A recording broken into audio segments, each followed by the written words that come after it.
जी आंदोलनं झाली त्या एका आंदोलनात खासदार नाही, असे अनेक आंदोलन आहेत. त्या आंदोलनामध्ये महेश चौगुले, मी, संतोष शेट्टी आम्ही सगळे एकत्र गेलोय ना आपण की नाही. कितीतरी आंदोलनामध्ये मला मोजून सांगता नाही. आता मी मंत्री असल्यामुळे मळसगुडच्या याच्यात जाता नाही आलं. मी त्याला सांगितलं मी मंत्री मी येऊ शकत नाही, पण माझी दोन्ही मुलं गेली होती. जसं टोऱ्यांचा मालक मीच आहे असं तिथे भाषण. अरे बाबानो, हे टोरेंट आलं कधी माहिती आहे का तुम्हाला? कोणी आणलं? कधी आलं? 1 जानेवारी 2007 ला भिवंडीत आलं.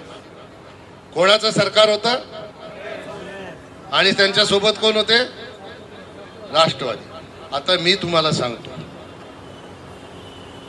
भिवंडी महापालिकेच्या इमारतीचं उद्घाटन होतं. आदरणीय पवार साहेब माझ्या घरी चहा पाण्याला आले होते. मी तेव्हा राष्ट्रवादीत होतो. त्यावेळेला काही आपले इथले लोक तिकडे आले होते पवार साहेबांना भेटायला आणि त्यांना विनंती केली की साहेब ते टोऱ्यांचं काहीतरी केलं पाहिजे, टोऱ्यांचं काहीतरी केलं पाहिजे. पवार साहेबांनी सांगितलं आता इथे कुठे करणार टोऱ्यांचं.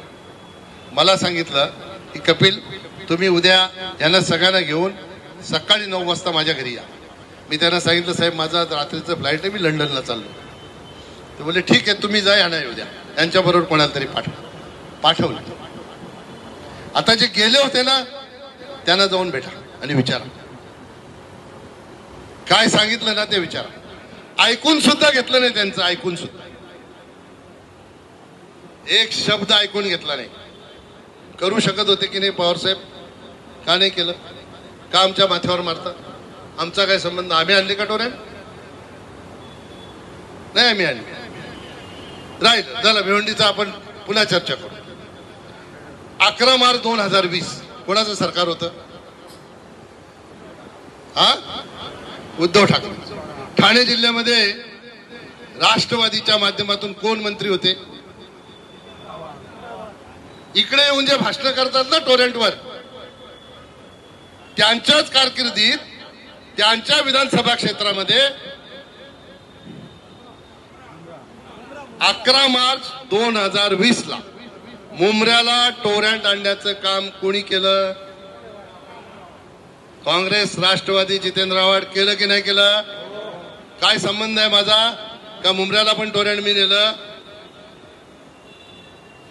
जेव्हा भिवंडीला टोरंट आलं तेव्हा मी खासदारी नव्हतो, मी कसं आणणार?